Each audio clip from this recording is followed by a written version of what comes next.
acceptable in your sight, O God, our strength and our Redeemer. Amen. Amen. Please be seated.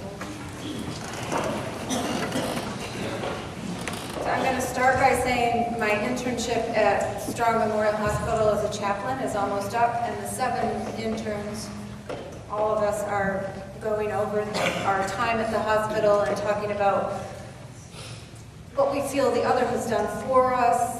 Some people have held all the leadership, some people have held all the anger, I've held all the tears. So I will probably cry because I am going to win Best Crier at Strong. And I apologize for that ahead of time. I remember fairly clearly the last time I heard today's gospel lesson. John's account of the raising up of Lazarus, as well as Ezekiel's vision of dry bones, last appeared in our Sunday liturgy on April 6, 2014. I don't remember the whole sermon that followed the lessons on that 5th Sunday of Lent, probably because I was crying. But I do remember one thing the presider said. Lazarus was someone who helped Jesus know who he was. I remember this clearly because 2 months before that April, in February of 2014, one of my best friends died suddenly, unexpectedly. I remember telling anyone who would listen, she made me a better person, more brave, more confident, more generous, more realistic, and yet filled with hope.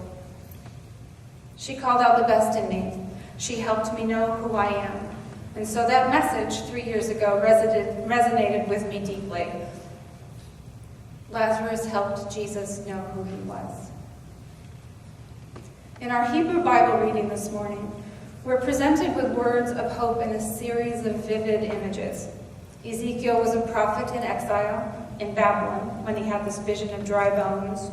The Israelites were scattered, exiled from their holy city, Jerusalem.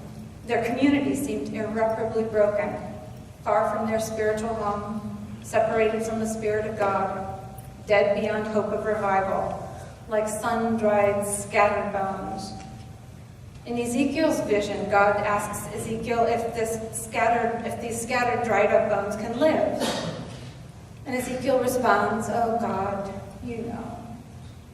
In other words, I've got no idea, but I'm sure you do.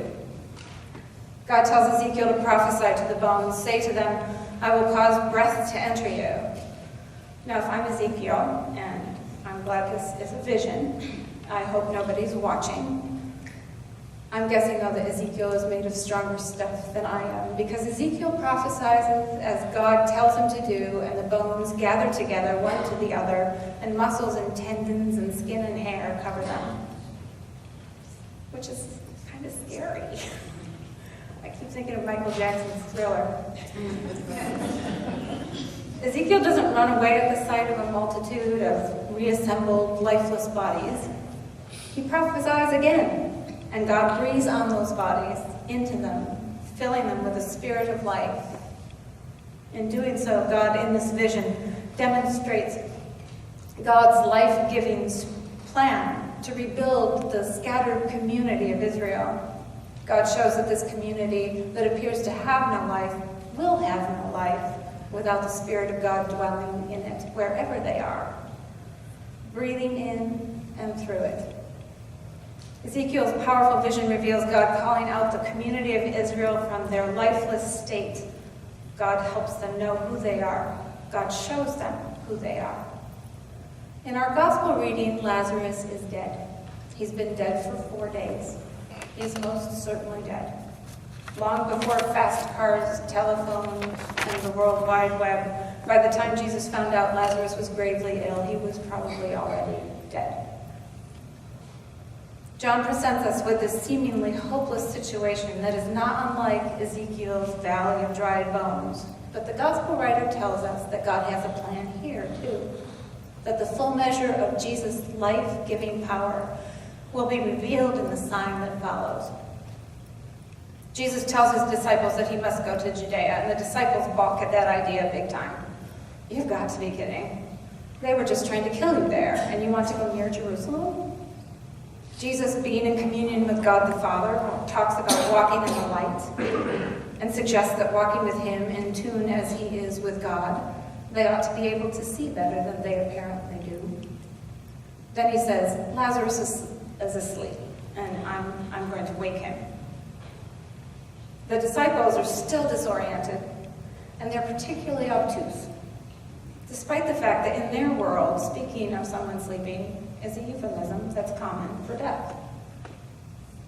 They don't understand how walking for a day and a half or more to Bethany is a good plan for waking up a sleeping friend. He'll be all right. He's just sleeping. What's the big deal? And Jesus has to speak plainly. He's dead. Thomas, the one we know as Doubting Thomas, says with this touching mix of loyalty and fatalism, well, we may as well go along with and die too. And so they go. Martha meets Jesus near the home she shared with Mary and Lazarus, and in a beautiful demonstration of faith and clarity of vision greater than the disciples have thus far shown in this passage, she tells Jesus she believes he can do anything through God the Father, and that he is the Messiah, the Christ, the Son of God. But even so, Lazarus, she's quite sure, is too far gone, even for his help.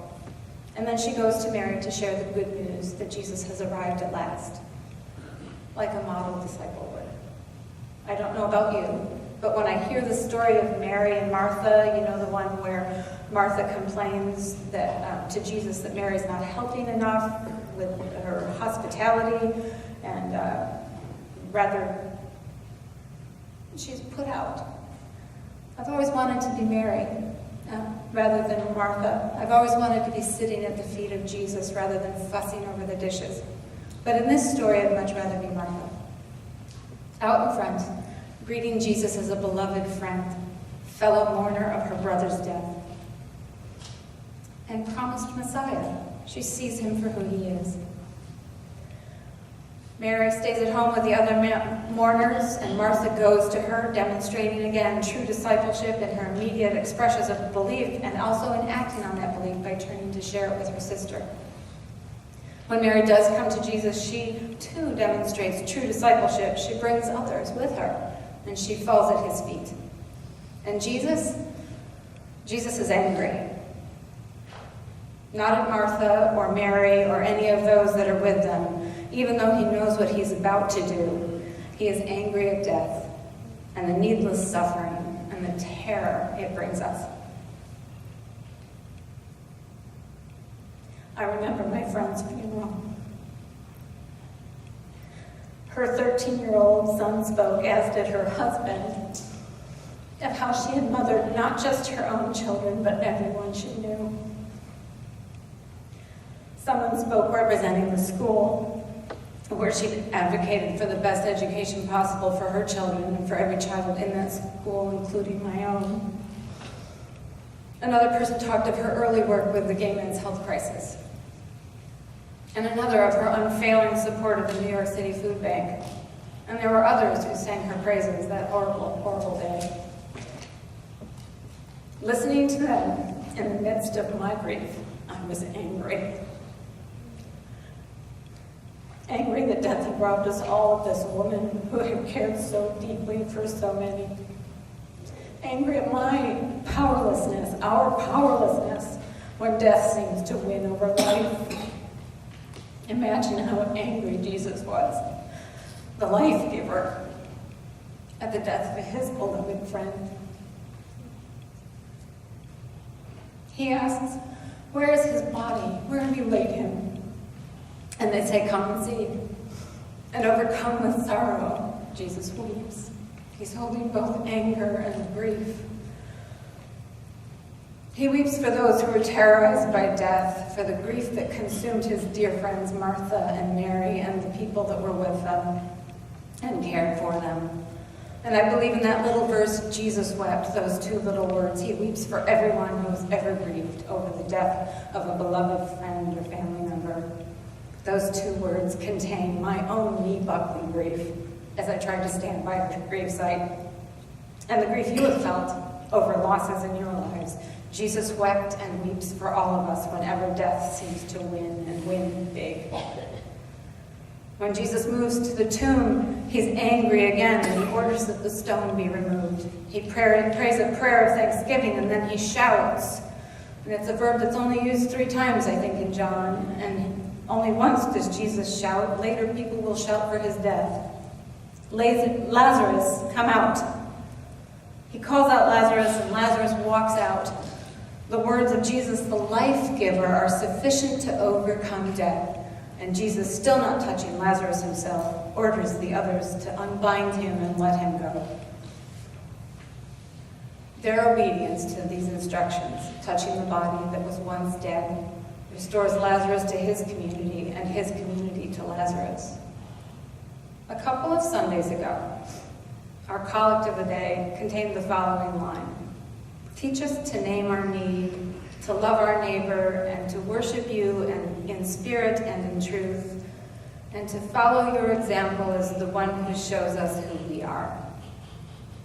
I was struck by that last phrase, the one who shows us who we are. My friend Vicky helped me know who I am. She called out the best in me, the parts of myself that give me life and allow me to give life to others. Lazarus and Martha and Mary showed Jesus who he was. Jesus, in turn, helps Martha and Mary and then Lazarus and their community see who they are, true believers, true disciples. He calls this out in them. He calls them into life. In Ezekiel's vision of dry bones, God raises up the scattered, dried bones of Israel, breathing life into and renewing the community of Israel. Jesus raises Lazarus, and Lazarus' community helps turn him from a cadaver into a whole man again as they unbind him and set him free. In both stories, the breath of God, the Word of God, is life-giving, and it becomes fully apparent in the restoration of community. Where in our lives are we scattered and dead? Where can the Spirit of God breathe in new life into us today? Does following Jesus help us know who we are? Does following Jesus give us life as individuals, as a community of believers? If we turn continually to God, if we get our bearings from God as Jesus did, and not from our circumstances, or how we think things are, or how they ought to be, we will walk in the light. We will walk in God's life-giving knowledge of us, and God will show us who we are and who we can be. In the name of our Creator, our Redeemer, and our Sustainer, Amen. Amen.